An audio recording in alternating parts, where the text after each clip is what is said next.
नमस्कार. आपल्या सगळ्यांचं मनपूर्वक या ठिकाणी स्वागत.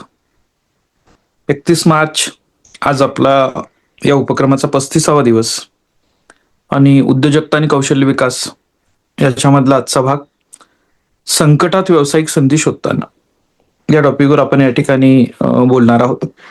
आणि यामध्ये आपण यापूर्वी काय बोललेलो तर आपण यापूर्वी गिग इकॉनॉमी जी आहे याच्याविषयी चर्चा केलेली आहे. फायर ट्रेंड काय आहे याची चर्चा केली, ब्रँडिंग काय आहे याच्याबद्दल चर्चा आपण केलेली आहे. आणि संकटात संधी याच्यावर वारंवार आपण बोलत आलो वेगवेगळ्या व्यासपीठांवर, लक्षात घ्या. पण आज थोडंसं आपल्या व्यवसायाचं मॉडेल जे तयार करायचं आहे, त्या व्यवसायाचं मॉडेल कसं असावं याच्यावर थोडासा विचार करणं गरजेचं आहे, लक्षात घ्या. आणि त्याचं एक अत्यंत सोपं उदाहरण घेऊन आपण पुढे जाऊ शकतो की लोकांना काय अपेक्षित आहे आणि नेमकं काय आपण घेतलं पाहिजे. म्हणजे गाडी घेणं आणि ते रेंटनी देणं असा प्रकार चालू होता वर्षानुवर्ष आपल्याकडं आणि तिथं मनमानी चालायची. तर तिथं असं होतं, लक्षात घ्या, की प्रॉब्लेम काय होता तर लोकांना वेळेवर ऑफिसला पोहोचायचं होतं. त्यांना गाडीमध्ये इंटरेस्ट नव्हता की कुठली गाडी येते काय, त्यांना फक्त वेळेत पोहोचायचं होतं आणि त्यांना सर्व्हिस लागत होती. वेगवेगळ्या पद्धतीचे 16-17 प्रॉब्लेम होते. वेळेवर यायचे नाही, भाड्यामध्ये बार्गेनिंग व्हायचं, ऐन वेळेला ते कॅन्सल व्हायचं, ड्रायव्हरच्या बिहेवियर बद्दल माहिती असायची नाही, कोणताही कंट्रोल असायचा नाही. आणि या सगळ्या समस्यांवर उपाय म्हणून ओला, उबर सारख्या टॅक्सी आल्या. लोकांना गरम जेवायला, चांगलं जेवायला लागत होतं. पण हॉटेलमध्ये जाणं तर ट्रॅव्हलिंग नको होतं किंवा या ठिकाणी थोडंसं वेळ जास्त जायचा, वेटिंग असायचं. ह्या सगळ्या गोष्टींच्यावर समस्या म्हणून या ठिकाणी स्विगी, झोमॅटो सारखे ॲप या ठिकाणी आले, लक्षात घ्या. आता या ज्या वेळेला गोष्टी आपण बघतो त्यावेळेला एक विचारांची जी दिशा आहे त्या दिशेमध्ये एक महत्वाचा भाग असतो, लक्षात घ्या, जो आपण या ठिकाणी समजून घेणं गरजेचं आहे. की आपल्यापैकी किती जण अशा आहेत की ज्यांना हे माहित आहे की आपल्या शरीरामध्ये HB कमी आहे, विटॅमिन डी कमी आहे, विटॅमिन सी कमी आहे आणि ती कमी होऊ नये म्हणून मी ज्या काही विटॅमिनच्या टॅबलेट असतील किंवा जे काही ट्रीटमेंट असेल, जे काही या ठिकाणी कृती असेल, ते मी नियमित करतोय, असे किती जण आहेत? प्रामाणिकपणे बोलायचं, लक्षात घ्या. बरं, विटॅमिनची कमतरता असते, त्याच्या टेस्ट असतात किंवा केल्या जातात, हे माहित तरी आहे का आपल्याला? ज्यांना ज्यांना माहिती आहे त्यांनी हँड रेज करा. बर, विटॅमिनच्या बाबतीमध्ये अ, आपण कधी रुटीन हेल्थ चेकअप म्हणून विटॅमिनची कमतरता आहे याबद्दल या ठिकाणी चेकअप केला आणि त्याचे रिपोर्ट्स आले, बघितले आणि कृती केली, अशा गोष्टी बघितलेत का, ऐकलेत का आपल्या आजूबाजूला? बर, ठीक आहे. म्हणजे त्याच्यात कन्सल्टन्सी करून आपण त्या गोष्टी करत असतो, लक्षात. आता दुसरं, तुमच्यापैकी असे किती जण आहेत की ज्यांना या ठिकाणी काही बॉडी पेन होतंय, डोकं दुखतंय, सर्दी झालेली आहे, ताप आलेला आहे किंवा डोकं दुखतंय म्हणून पेन किलर घेतलेली आहे आतापर्यंत, कमीत कमी एकदा तरी घेतली असेल, अशी किती जण आहेत त्यांनी हँड रेज करा.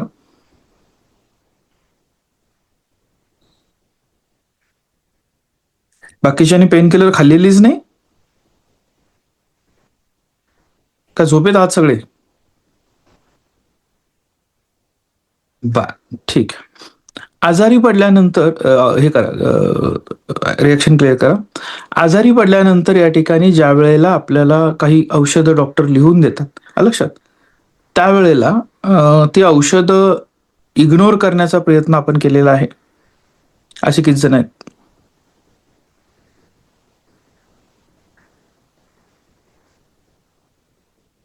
बर, रिॲक्शन क्लिअर करा.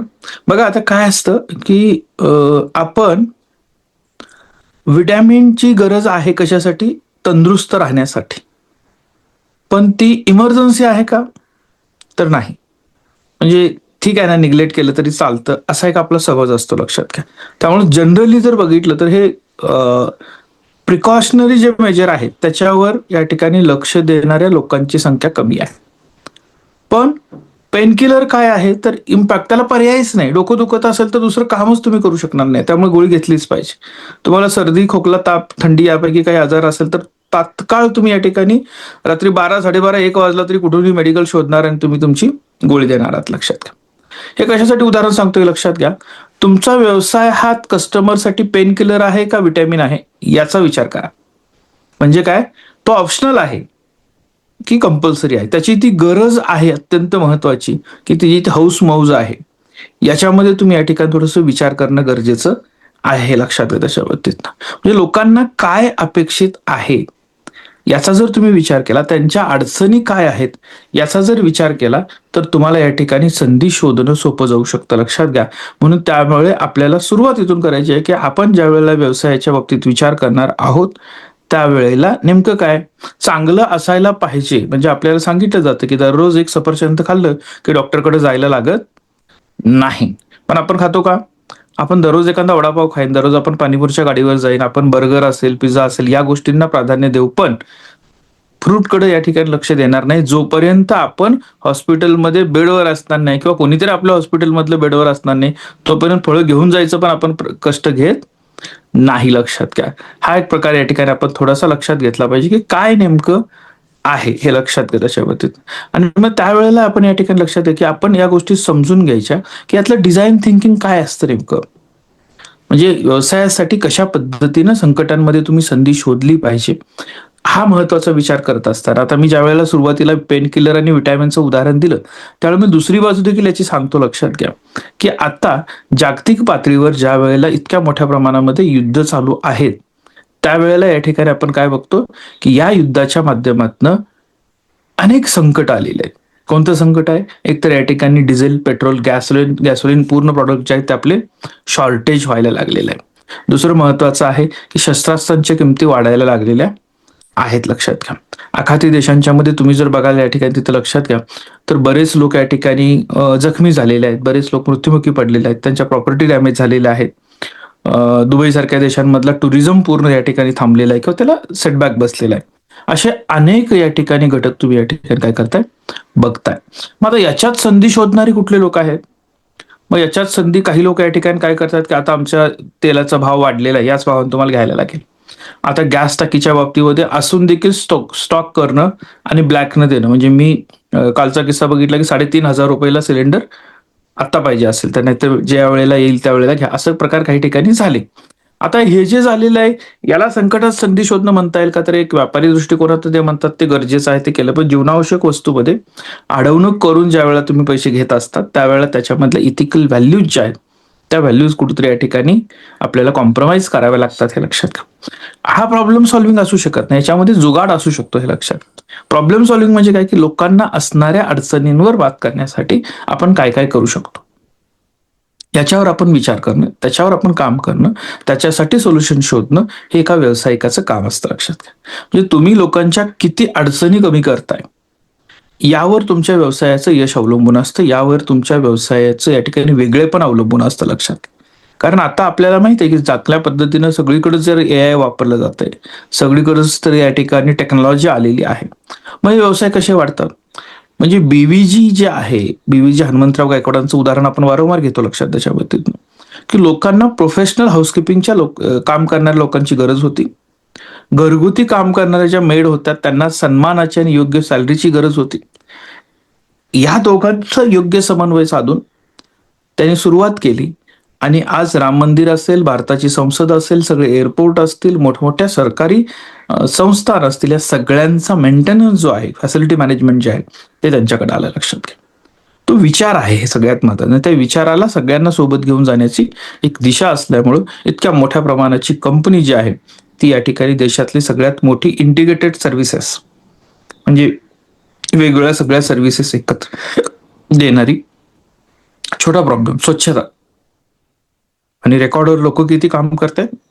1,00,000 लोकांपेक्षा जास्त लोक पेरोलवर काम करतात. हा विजन लक्षात घ्या. म्हणजे प्रॉब्लेम सॉल्व्हिंग, इतरांचे प्रश्न सोडवणे, म्हणजे आपल्याच प्रश्नांमध्ये रडणारा उद्योजक नाही होऊ शकत, लक्षात घ्या. आपलेच प्रश्न पहिल्यांदा स्वतःच्या प्रश्नांचं योग्य सोल्युशन तुमच्याकडे असायला पाहिजे आणि त्याच्यानंतर आपण या ठिकाणी वेगवेगळ्या पद्धतीनं इतर व्यवसायामध्ये कशा पद्धतीनं लोकांचे प्रॉब्लेम सोडवू शकतो, त्यातून आपल्याला या ठिकाणी व्यवसायाच्या संधी शोधता यायला पाहिजेत. मग काय करायचं नेमकं? म्हणजे आता सगळीकडे AI आता सगळीकडे आपण करतोय. AI मुळे काय होणार आहे, तर AI मुळे नोकरी जाण्याची शक्यता आहे अशी एक भीती आपल्याला वाटते, बऱ्याच लोकांना वाटते. कोणत्या नोकरी जाणार आहेत? तर रुटीनच्या नोकरी जाणार आहेत. मग रुटीनच्या नोकरी जाणार आहेत असं म्हटल्यानंतर या ठिकाणी आता इथं असणाऱ्यांमध्ये तुमच्याला आतापासून विचार आला पाहिजे, आता आपल्याला आपल्या सर्व विद्यार्थी मित्रांना, सहकाऱ्यांना अशा पद्धतीच्या कोणत्या संधी आहेत की जिथं AI ऑटोमेशन मध्ये आपण काम करू शकतो, त्या पद्धतीचं स्किल शोधून देण्याचं काम करणार का आपण. म्हणजे एक स्टार्टअप विषयी मी गेल्या आठवड्यात देखील बोललो की आता लोकांना AI हॅल्युसिनेशन होते, म्हणजे काय, त्याचा एक इतका इम्पॅक्ट वेगळ्या पद्धतीने व्हायला लागलेला आहे की चॅलेंजेस निर्माण होत आहेत. म्हणजे कंपनीकडे प्रॉब्लेम काय आला की AI जनरेटेड रिझ्युमे ज्या वेळेला येतात किंवा या ठिकाणी मोठ्या प्रमाणात रिझ्युमे येतात, ते या ठिकाणी स्कॅन करायला त्यांनी AI टेक्नॉलॉजी वापरायला सुरुवात केली आणि ते स्कॅन करत असताना जे फॉर्मॅटमध्ये नाही ते रिझ्युम रिजेक्ट व्हायला लागले. तर तरुणांचा प्रॉब्लेम निर्माण झाला की मला प्रोफेशनल या ठिकाणी स्किल सांगायला देखील संधी मिळत नाही का, तर ते एक हर्डल आहे माझा रिझ्युम मेकिंग मध्ये. मग या ठिकाणी एखादा आत्ता 10वीची परीक्षा पास झालेला आपल्या हर्षवर्धन पाटलाच्या डोक्यात काय विचार होतो की या पद्धतीची AI जनरेटेड रिझ्युमे किंवा AI जनरेटेड सिस्टमला फेस करू शकतील असे रिझ्युमे मुलांना बनवून देण्यासाठी एखादं ऍप्लिकेशन असायला पाहिजे. त्यांनी त्याच्यावर काम केलं. हा मुलांचे प्रॉब्लेम सोडवणारा एक टास्क होता. लक्षात, आपण पुढे गेलो, एक संधी आपल्याला तिथे सापडते. म्हणजे आपल्याला प्रॉब्लेम सेगमेंट, मला उद्योजक बनायचं आहे असं म्हटलं की तुमच्या डोक्यात आलं पाहिजे की प्रॉब्लेम सेगमेंट काढा. कुठल्या प्रॉब्लेमवर काम करायचंय, काय काम करणार आहोत आपण, त्याला त्याचा काय फायदा होणार आहे. आणि या बेसिसवर ज्यावेळेला तुम्ही विचार करायला जाल त्यावेळेला तुमच्या लक्षात येईल की AI ही फार मोठी संधी आहे. कशासाठी संधी आहे, कसं AI वापरून या ठिकाणी चुकीचे व्हिडिओ बनवले जाणार आहेत, AI मध्ये इतरांचा आवाज वापरला जाणार आहे, AI मध्ये मोडतोड करून एखाद्याला अडचणीत आणण्याचं काम होणार आहे, AI मध्ये इथिकल व्हॅल्यूज बऱ्याच वेळा या ठिकाणी ओव्हररूल केल्या जाणार आहेत, कॉम्प्रोमाइज होणार आहेत. मग इथं कन्सल्टन्सीची गरज आहे. कोणकोणत्या गोष्टी AIच्या माध्यमातून आपल्यासमोर संकट येऊ शकतं, त्याला कसं या ठिकाणी आपण सामोरे जायचं, प्रोटेक्ट कसं करायचं, या पद्धतीची गरज आहे. दुसरं महत्वाचं आहे की AI मध्ये लँग्वेज बॅरियर आहे स्थानिकांसाठी, म्हणजे आपल्याला पानवाल्यांसाठी किंवा आपल्याला भाजीवाल्यांसाठी, आपल्या या सगळ्या लोकांसाठी जर आपल्याला चांगल्या पद्धतीनं AIची सुविधा द्यायची असेल तर या ठिकाणी लोकल हायपर पूल ज्याला म्हणतात तो क्रिएट केला पाहिजे, ही गरज आपल्याला आहे. म्हणजे इथं संधी आपल्याला आहे. रिजनल लँग्वेजेस या ठिकाणी कॉन्ट्रीब्युट करण्याची संधी आपल्याला आहे. वकील असतील, डॉक्टर असतील, प्रोफेशनल लोकांसाठी व्हर्टिकल AI जनरेशनची संधी आपल्याला आहे.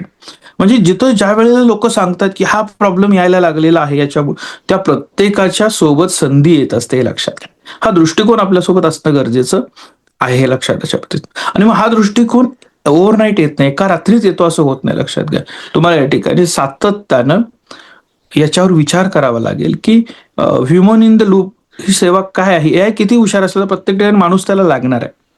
आणि मग तो जो लूप आहे तो आयडेंटिफाय करणं आणि त्या ठिकाणी आपल्याला योग्य सर्व्हिसेस कशा डेव्हलप करता येतील याच्यावर काम करणं हे गरजेचं आहे, लक्षात घ्या. सायबर सिक्युरिटीच्या बाबतीमध्ये मोठ्या प्रमाणात संधी उपलब्ध असणार आहे. आणि प्रत्येक आता एक्झिस्टिंग असणाऱ्या कंपनीमध्ये AI स्किल अपग्रेशन हा एक मोठा टास्क असणार आहे, लक्षात. म्हणजे फॉर एक्झाम्पल तळवणकर सर आपल्याकडे प्रत्येक सेशनला असतात, 35 सेशन सर अटेंड करतात. आणि सरांच्या असं लक्षात आलं की आता आपल्या कॉलेजमध्ये विद्यार्थ्यांना AI वापरायची सवय लागलेली आहे, पण माझ्या क्लार्कला नाही आहे, माझ्या पिऊनला ती सवय नाही आहे, माझ्या ऑफिस स्टाफला सवय नाही, माझ्या प्राध्यापकांना ती सवय नाही आहे. आणि त्यामुळे ते मॅच होत नाही, कुठेतरी इफिशियन्सी कमी पडते. मग सरांना आज गरज काय की सरांना त्यांच्या कॉलेजमधल्या स्टाफला, म्हणजे त्यांच्या क्लार्कला त्याच्या भाषेत AI शिकवणं, त्याच्या कामापुरतं, त्यांच्या शिपायाला त्याच्या गरजेपुरतं AI शिकवणं, लक्षात. तुमच्या शिक्षकांना त्यांच्या गरजेपुरतं, लॅब अटेंडन्सला त्याच्या गरजेपुरतं AI शिकवणं आणि ते AI अपडेट करण्यासाठी त्याला मदत करणं, ही गरज आहे. मग एका ठिकाणची काही प्रत्येक कॉलेजची गरज आहे. कॉलेजचं नॅक या ठिकाणी ऑनलाईन पद्धतीने व्हायला लागलेलं आहे. अगोदर ज्या वेळेला नॅक व्हायचं त्यावेळेच्या गरजा वेगळ्या होत्या. आता ज्या वेळेला नॅक होतं त्यावेळेला डिजिटल कंटेंट क्रिएटर किती महत्वाचं आहे. कारण वेबसाईट क्रिएट करणं, तुमचा डिजिटल डेटा व्यवस्थित प्रेझेंट करणं, प्रत्येक ठिकाणचं व्यवस्थित शूट घेणं, त्याचा लाईट इफेक्ट या ठिकाणी करणं, ते एडिट करणं, हे महत्वाचं झालेलं आहे. म्हणजे अकॅडमिकमध्ये कंटेंट क्रिएटरचं महत्व अशा पद्धतीनं वाढलेलं आहे. म्हणजे कॉलेजच्या समोरचा प्रॉब्लेम की नॅकला कसं सामोरं जायचं ऑनलाईन पद्धतीने जात असताना, ही तुमच्या समोरची संधी की मला या सर्व्हिसेस देता येतात, लक्षात घ्या. कोणताही नवीन कायदा बनला की जुन्या काही गोष्टी अस्तित्वातले जे असतात ते लयाला जातात, पण अनेक नवीन या ठिकाणी उदयाला येत असतात, लक्षात घ्या. त्यामुळे प्रॉब्लेमचा बाऊ करण्यापेक्षा त्याच्यामध्ये असणाऱ्या व्यवसायाची संधी शोधणं, हा दृष्टिकोन डेव्हलप करणं महत्वाचं असतं मित्रांनो. हा डेव्हलप होऊ शकतो. यासाठी म्हणून छोट्या छोट्या गोष्टींच्या मध्ये आपण लक्ष देणं, आपण त्याच्या समोरच्या गरजा समजून घेणं आणि त्यानुसार टेक्नॉलॉजी प्लस तुमचं असणारं एक स्वतःच वैचारिक विश्व असतं, विचार करण्याची क्षमता. प्रत्येक जण येणाऱ्या प्रॉब्लेमकडे वेगवेगळ्या पद्धतीने बघत असतो, लक्षात घ्या. आणि तो प्रॉब्लेम कसा सोडवायचा याची प्रत्येकाची पद्धत वेगळी असते. तुमची पद्धत जर वेगळी असेल, तुमची पद्धत जर करता या ठिकाणी तुम्ही चांगल्या पद्धतीने समजू शकला, त्याचं मॉडेल क्रिएट करू शकला, तर 100% तुम्ही व्यावसायिक बनू शकता, हे लक्षात घ्या. दुसरी महत्वाची गोष्ट आहे की आता थोडंसं आपल्याला हेही समजणं गरजेचं आहे की माझ्या डोक्यात आलेला विचार हा जगात कुणाच्याच डोक्यात आला नाही, फक्त माझ्या डोक्यात आता आलाय, मी काम करणार आहोत, हे ज्यावेळेला तुम्हाला वाटत असतं त्यावेळेला त्याची दुसरी बाजू ही लक्षात ठेवायची असते की असा विचार कुणी केला असेल की केलेला नाही याबद्दल मला माहिती नाही, हे स्टेटमेंट करायला शिका. म्हणजे काय की मला असं वाटतंय की हा विचार माझ्याकडे आलेला आहे, याच्यावर काम करू शकतो, पण जर तुम्हाला कोणतं दुसरं सांगताय याच्यावर ऑलरेडी अशा पद्धतीने काम चालू आहे. म्हणजे मी ज्या वेळेला या ठिकाणी याच विषयावर आमची चर्चा झाली की हा रिझ्यूम क्रिएशनची ऍप्लिकेशन त्याला बनवायचं होतं त्यावेळेला मी त्याला सांगितलं की तुझा विचार चांगला आहे, पण बऱ्याच प्रोफेशनल वेबसाईट आता अशा आहेत हायरिंगसाठी काम करणाऱ्या किंवा ज्या या ठिकाणी मुलांना स्किल एनहान्स करणाऱ्या की त्या त्यांच्या वेबसाईटमध्ये बाय डिफॉल्ट ट्रेनिंग बरोबरच या पद्धतीचा AI जनरेटेड किंवा AI एनेबल अशा पद्धतीचा AI एम्पॉवर्ड रिझ्युमे बनवून देण्याची सर्व्हिस देत आहेत, लक्षात. मग त्याला या ठिकाणी त्याच्यातून मार्ग काढायला लागला की आता मग AI जनरेशन जर देत असतील तर मी कस्टमाइज देईन, म्हणजे AI ला पण चालेल आणि फिजिकल या ठिकाणी चालेल, अशा पद्धतीच्या व्हॅल्यू ॲडिशन द्यायचा मी प्रयत्न करतो. म्हणजे प्रत्येक वेळेला तुम्हाला एक्झिस्टिंग मध्ये देखील संधी सापडू शकते, लक्षात घ्या. आणि त्या एक्झिस्टिंग मधल्या संधीला या ठिकाणी आपल्याला एनकॅश करता येऊ शकतं, त्यावर आपण थोडासा विचार करणं गरजेचं आहे, लक्षात घ्या. त्याच्यामध्ये गरजेनुसार म्हणजे संकट संधीमधलं मी उदाहरण तुम्हाला एक चांगलं सांगितलं की ज्या वेळेला या ठिकाणी गॅसची कमतरता जाणवणार आहे असं वाटायला लागलं, तर पुण्यासारख्या शहरांमध्ये फक्त चांगल्या पद्धतीनं म्हणजे तुम्ही ग्रामीण भागामध्ये जी चूल पेटवता त्याच्यामध्ये या ठिकाणी जे काही जळाऊ लाकूड मिळतं त्याचा उपयोग करून चूल पेटवता, त्याचा धूर होत असतो, लक्षात घ्या. पण पुण्यामध्ये आमचे पराग मामा आहेत, त्यांनी एक चांगल्या पद्धतीचं स्टार्टअप लगेचच, जुनं आहे ते तसं काही नवीन नाही, लक्षात घ्या. त्यांनी एक चांगलं बायोमॅस पॅलेट जे आहेत म्हणजे शेतीतला जो काय वेस्ट असतो त्या वेस्ट पासून पॅलेट बनवले जातात, त्या पॅलेटचा या ठिकाणी ज्वलनासाठी उपयोग केला जातो, जाळण्यासाठी उपयोग केला जातो. त्याला एक चूल बनवली जी या ठिकाणी थोडीशी डिझाईन आहे, पुण्यातल्या घरात शोभेल अशा पद्धतीची आहे. त्याला एक इलेक्ट्रिक फॅन लावलेला आहे ज्याच्यावर या ठिकाणी नळीनं चुलीत या ठिकाणी हवा द्यायचं आणि आग पेटवण्याचं काम करावं लागत नाही आणि त्याचा धूर देखील या ठिकाणी जास्त होत नाही. थोडंसं मॉडिफाईड केलं आणि मग त्यांनी परत विकायला सुरुवात केली, मागणी वाढायला लागली आणि मग अत्यंत चांगले या ठिकाणी स्टेटस मला बघायला मिळाले. 2 वाक्य मला फार आवडली, लक्षात. त्यातलं एक महत्वाचं वाक्य काय माहितीये काय की काळाच्या मागे पडलेल्या किंवा वापरासाठी कालबाह्य झालेल्या चुलीचे देखील दिवस बदलू शकतात, तर आपले काय नाही बदलणार. हा अतिशय महत्वाचा मला या 2 ओळी वाटलं, लक्षात. म्हणजे त्यांना काय म्हणायचंय, चूल वापरायचं बंद आपण केलं, मग त्याला प्रदूषणाचं कारण दिलं, थोडंसं ते आउटडेटेड वाटायला लागलं, मागासलेपणाचं वाटायला लागलं गेलं, पण आज त्याला मॉडर्न पॅकेजिंग मध्ये आणलं आणि लोकांनी स्वीकारायला सुरुवात केली, गरज वाचली भरून, लक्षात घ्या.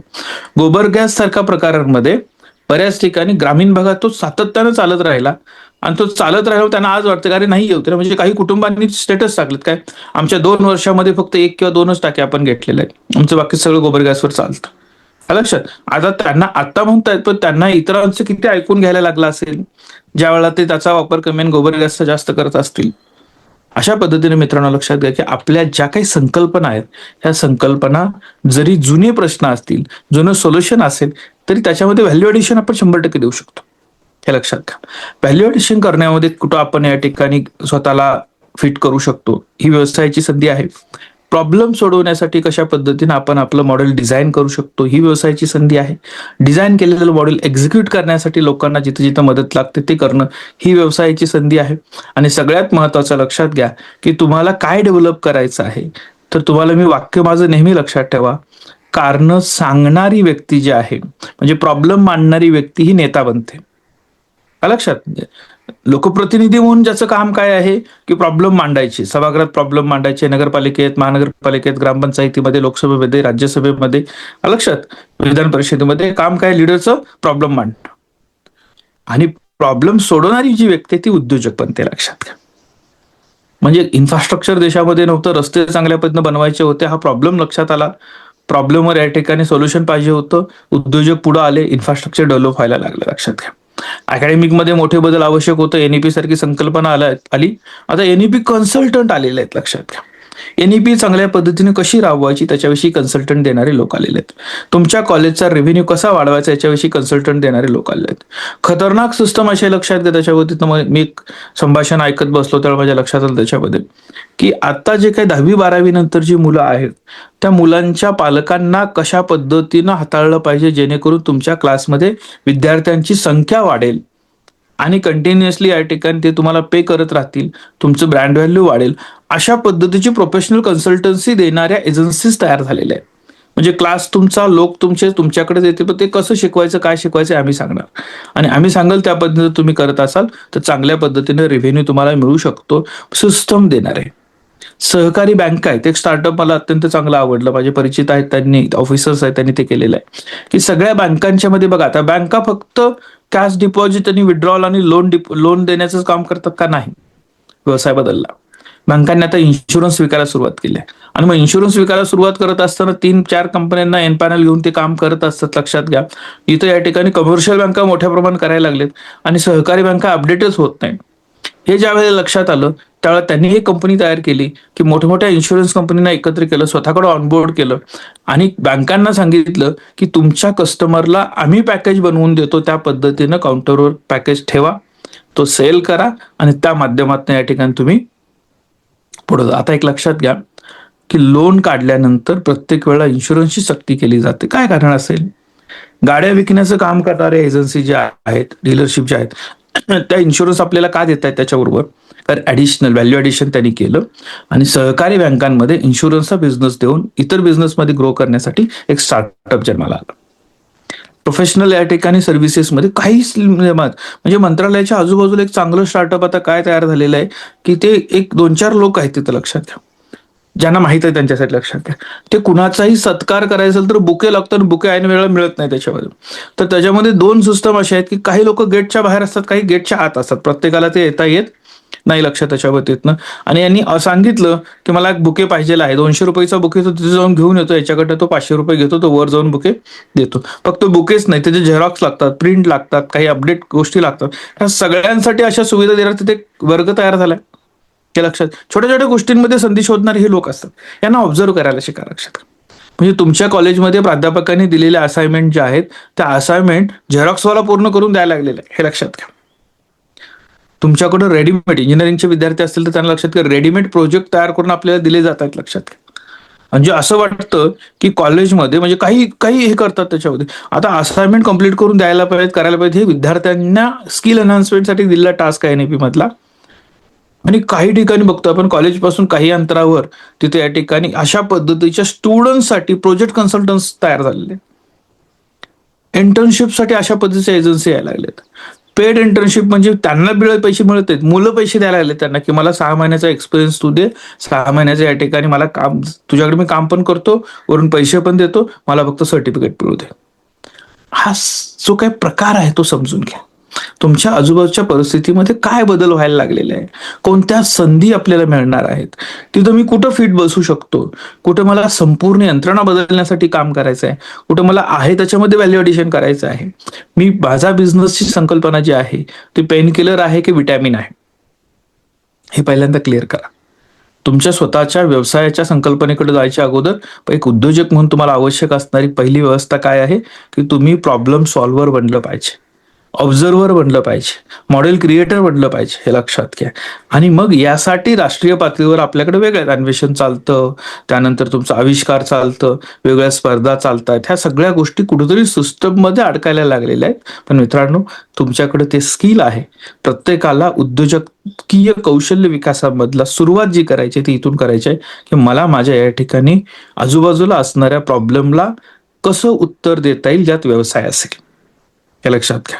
आणि पुन्हा मी ते अधोरेखित करतो की प्रॉब्लेम सोडवणार आणि प्रॉब्लेम मांडणार, प्रॉब्लेम मांडणारे नेते बनू शकतात, लोकप्रतिनिधी बनू शकतात, प्रॉब्लेम सोडवणारे चांगले उद्योजक बनू शकतात. आणि उद्योजक आणि व्यवसाय ज्याला बनायचा आहे, व्यावसायिक ज्याला बनायचा आहे, त्याच्यामध्येही कपॅसिटी असायला सगळ्यात महत्त्वाचं लक्षात ठिकाणी ऍडमिनिस्ट्रेटिव्ह लीडर आहेत प्रशासकीय जे काही या ठिकाणी नेतृत्व करणारे लोक आहेत त्यांच्यामध्ये तर प्रचंड मोठ्या प्रमाणात प्रॉब्लेम सॉल्व्हिंग कपॅसिटी असणं गरजेचं असतं. त्यामुळे हे एक असं स्किल आहे जे तुम्ही व्यावसायिक बना, उद्योजक बना, तुम्ही प्रशासकीय अधिकारी बना, ह्या सगळ्याच गोष्टीमध्ये तुम्हाला हे उपयोगाला येणारं स्किल आहे. त्यामुळे आजच्या उद्योजक आणि कौशल्य विकासाच्या सत्रामधलं सगळ्यात महत्वाची बाब आपण जी बघितली की प्रॉब्लेम सॉल्व्हिंग कपॅसिटी आणि त्याच्यामध्ये असणारा माझा बिझनेस स्कोप, संकटांमध्ये संधी शोधण्याचा. तर आजचा टास्क आपला काय आहे की तुम्ही कोणत्याही आपल्या आजूबाजूला दिसणाऱ्या मोठ्या प्रॉब्लेमवर सोल्युशन शोधायचं. पहिल्यांदा प्रॉब्लेम आयडेंटिफाय करा आणि मला असं वाटतं हे थोडंसं ग्रुपवर येऊ दे की तुम्ही आज काय प्रॉब्लेम आयडेंटिफाय केला आणि त्याच्यावर तुम्हाला सोल्युशन काय वाटतं. एक दोन ओळीचा मेसेज टाका, तुम्हाला वाटलं तर ते याच्यावर टाकून द्या, सोशल मीडियावर टाका, पण आपल्या ग्रुपवर येऊ दे, त्याच्यावर चर्चा होऊ देत, कदाचित यातनं अजून काहीतरी चांगलं घडू शकतं. लक्षात. तर तुम्हाला सगळ्यांना आजच्या दिवसासाठी मनपूर्वक शुभेच्छा आणि आज आपण इथंच थांबतोय. धन्यवाद.